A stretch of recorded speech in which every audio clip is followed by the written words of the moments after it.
gentlemen, what is up? It's the real one, and now it's time for your Aew Dynamite review. It is currently Thursday, 2:05 p.m. Hopefully I should have this video out, hopefully before the ratings. Hopefully, again, AEW wins again. Stiff competition last night. NBA Finals, but I don't know how.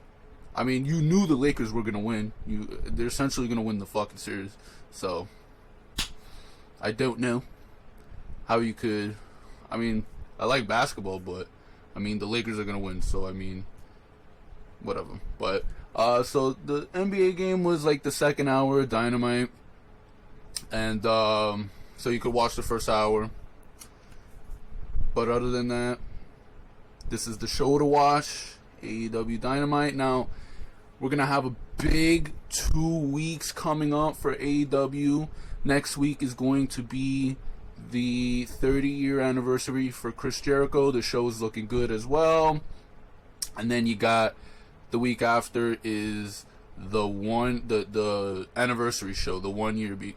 And you're wondering why it's in 2 weeks, because I think it's October 2nd is when the show debuted, but you know, it didn't line up. The second wasn't on a Wednesday, so couldn't have been on the second. So, but the shows are gonna be looking good, and I don't know how the fuck you won't be watching the Dynamite for these next 2 weeks. Some good stuff coming up, and the show wasn't. I'm gonna also try to keep this short because I don't wanna, with all the editing and shit, I want to keep it short so that the memory is able to do shit. So I want to keep it kind of short, about 20 minutes. And I think a lot of people are judging this show by the main event. Now, the main event reveal of the mystery opponent was a letdown, but we'll get to that. The show wasn't bad. The show was pretty good, man.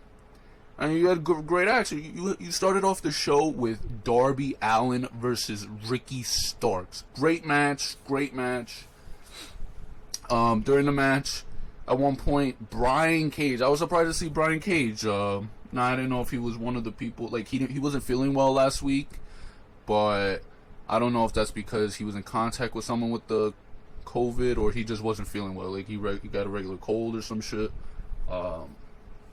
But Brian Cage showed up. He tried to interfere, and big boy Will Hobbs comes out and gets Brian Cage before he interferes in the match like that. And now you have Will Hobbs versus Brian Cage next week. That is going to look like a great match. I'm looking forward to that match. Will Hobbs looks great. You could tell that they're very high on him. I think he has a bright future. We'll see what happens, but he's already showcased this much, and he was like with John Moxley at one point, so they're very high with him. So we'll see. But if you've been watching Dynamite, you know that Darby Allin has been feuding with Brian Cage and Ricky Starks in the group, so great match. And at the end, Darby Allin does a coffin drop, I think, on to Ricky Starks' back, unless he turned over. But yes, and 1, 2, 3. Darby Allin needed this win. Good shit. Ricky Starks is good, but Darby Allin is first in line before Ricky Starks in my case. We've been watching Dynamite since the debut, and Darby, we've fell in love with Darby Allin, and he has a great future, just like Ricky Starks. But Darby Allin needs to come first, and so good thing Darby Allin got the W. Beautiful, good match. And then you had what else did you had? You had Cody Rhodes come out next. Now, I didn't know what I didn't really pay attention, but I didn't know that Brody Lee was challenging Cody to a dog collar match. Now, I didn't know how the fuck I felt at first about this shit, but Cody convinced me that this match was gonna be brutal. It was gonna be gruesome. It's not gonna be WWE where it's gonna be some corny bullshit.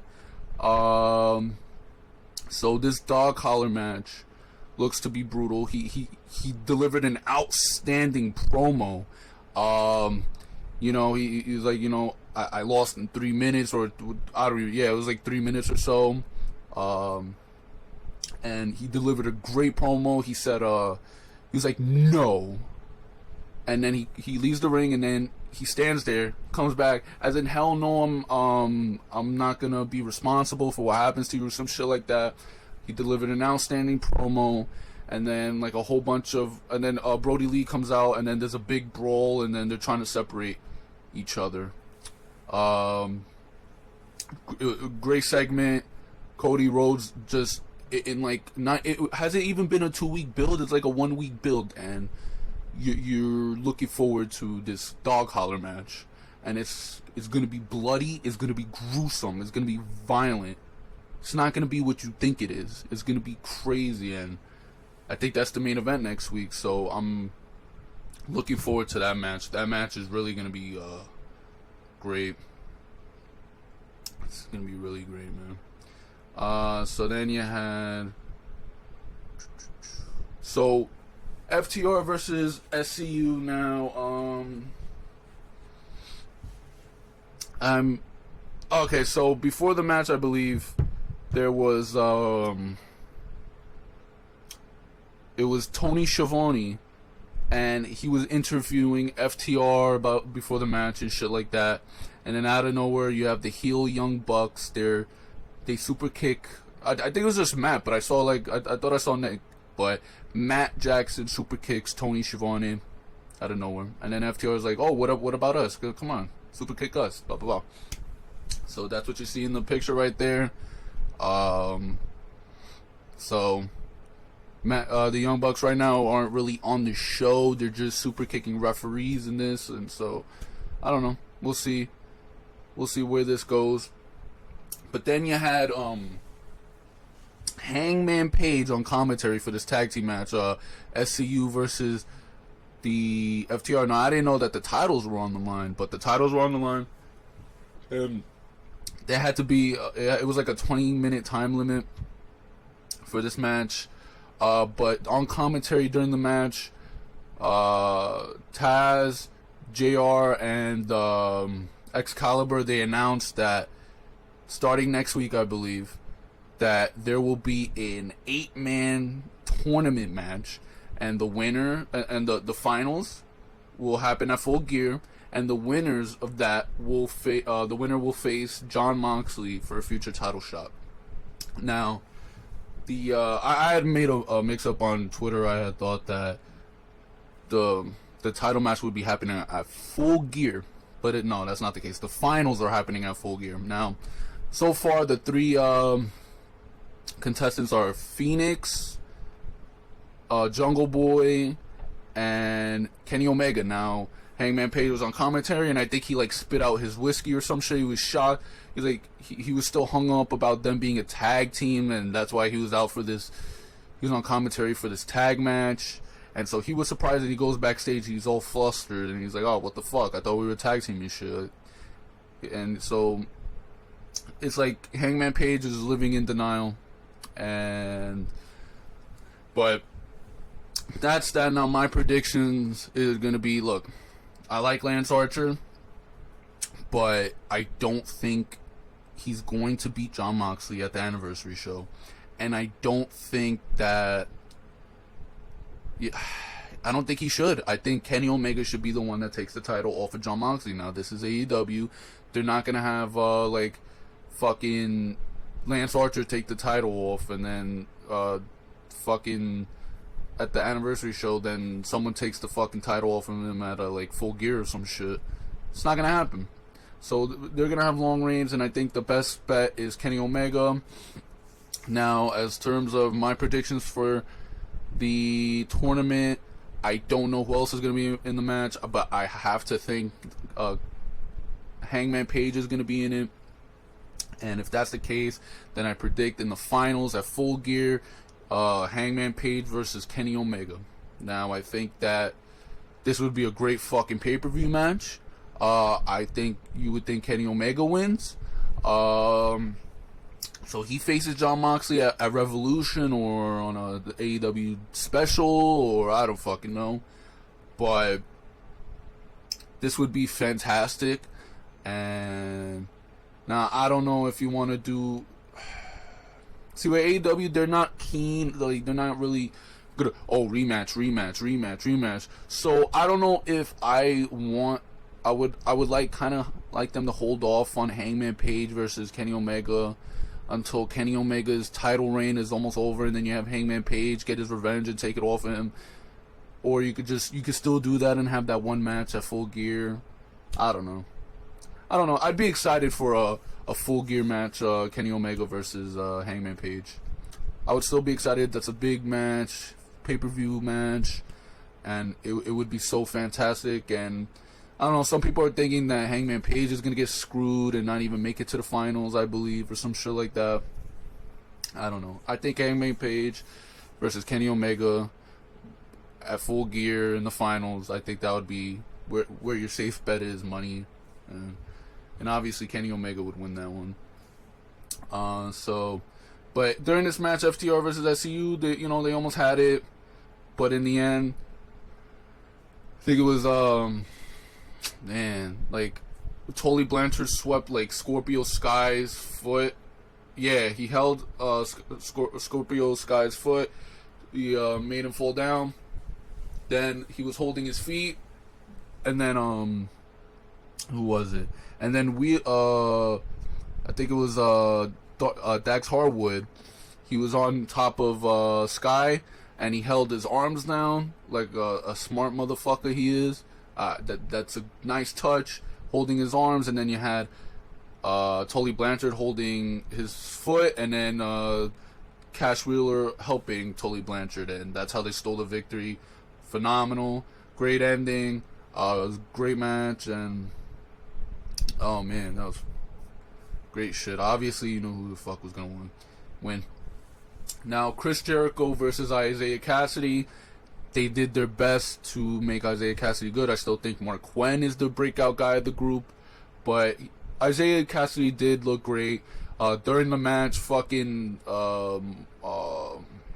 Luther, he started attacking Chris Jericho. I don't know why, but so apparently I think it was Luther was Chris Jericho's first feud in early on in Chris Jericho's career. So I guess they're gonna go back to that.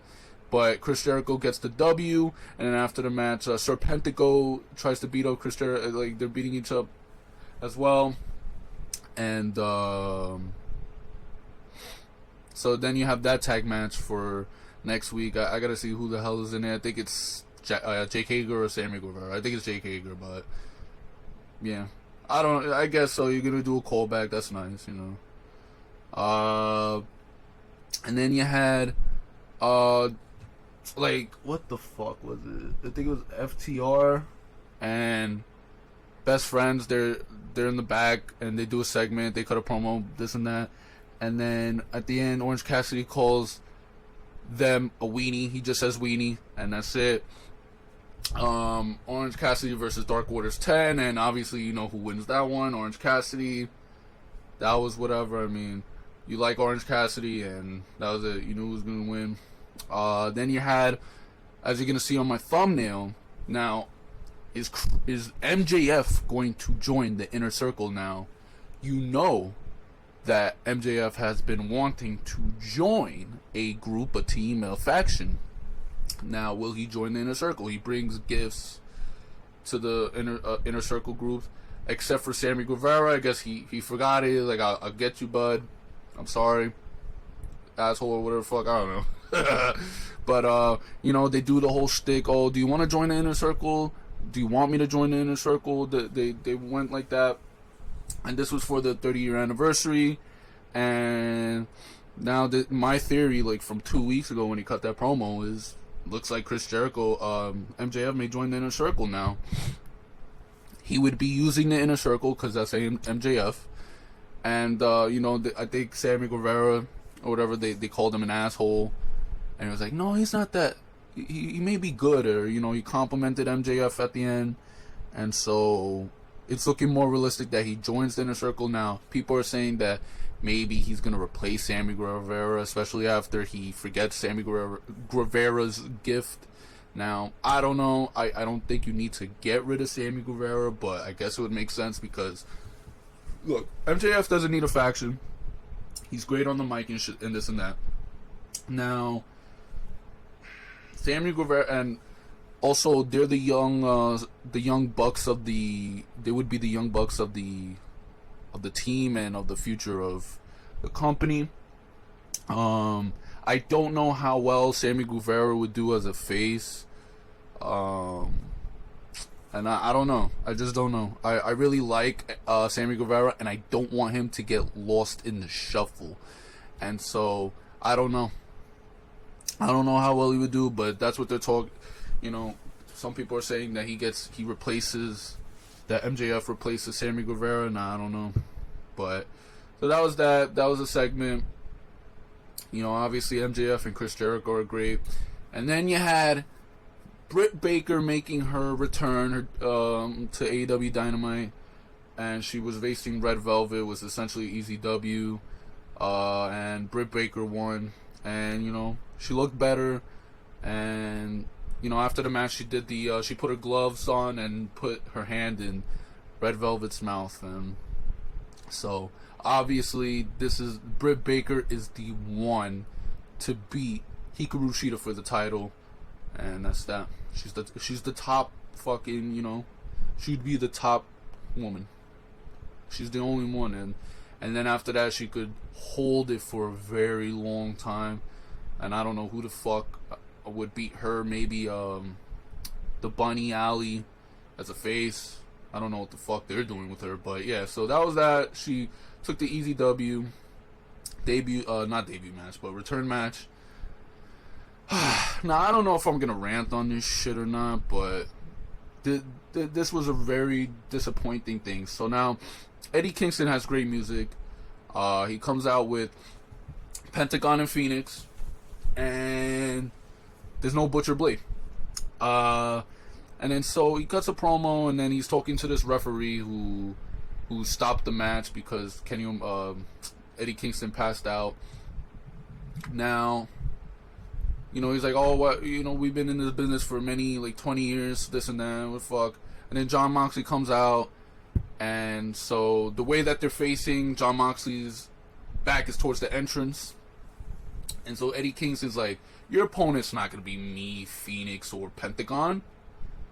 And then all you see is the Butcher intimidating right behind Jon Moxley. Now, I liked that, but, bro, what a disappointing fucking... I mean, look, people were thinking Pac. Okay, fine. If it wasn't going to be Pac, why not at least Pentagon or Phoenix? That would have been a great fucking match. But, look, I don't know, man.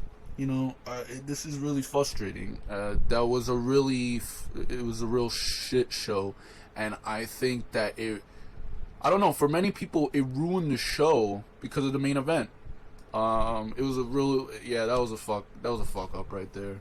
I don't know, you want to highlight Butcher, but Phoenix and Pentagon are more singles. I mean, they got together, but they were single guys before this. Now, I don't know, man.